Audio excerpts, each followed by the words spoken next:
Hey, beautiful people from YouTube land. It's your girl, makeup artist DeShawn Hatcher. Yep, from New York City.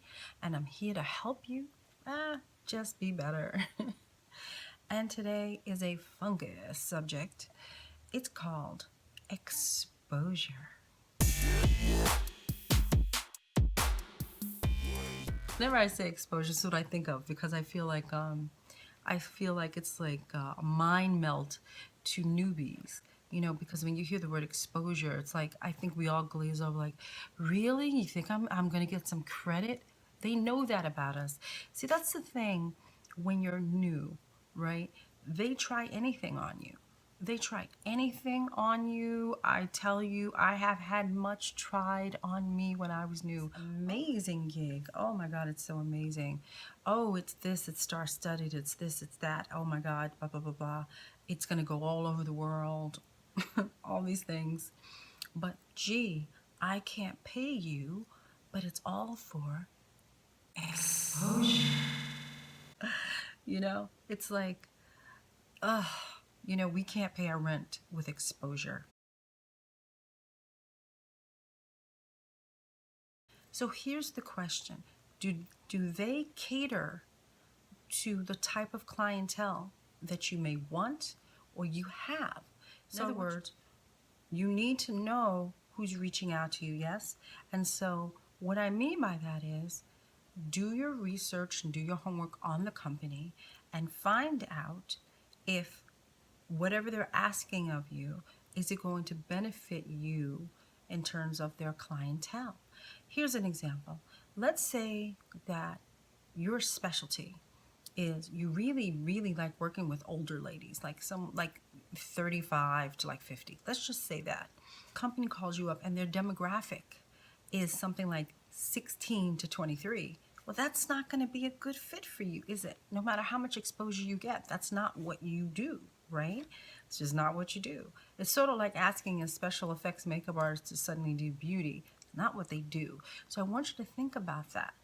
Is this a good fit for you? And by the way, I would not take any type of any job that says exposure, where they say they want to fly you out of the country and stuff.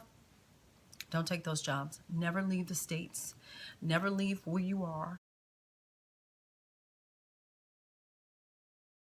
A lot of times with these exposure gigs, they never want to put anything in writing to you.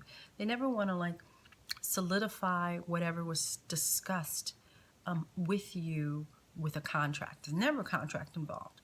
Oh, you'll get exposure. Or they'll say something like, there'll be celebrities there and you'll get to work on them. There's never anything in writing, with maybe the exception of them saying in writing, we're not paying you, okay?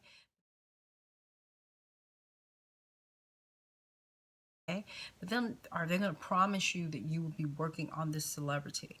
Are they going to promise you that? Because they can't. Technically, most of the time, celebrities like to bring, especially nowadays, celebrities like to bring their own glam squad. So you think, oh my God, I'm so geared up. I'm going to be working on this particular celebrity. I cannot wait. And she walks in with her own people, and your behind is sitting out in the cold. The producers will come to you and say, oh, gee, I didn't know that she was going to bring her own people. Sorry about that. It's like, one of the ways I got a lot of exposure is I did well over 100 plus editorials in my career. Okay, so what does that mean? Well, editorials, magazine editorials, fashion magazine editorials, what they do is they list everybody in the magazine. They list everybody who is part of the team. So if I'm the lead makeup person, right, it's going to list it. My name will appear in the credits.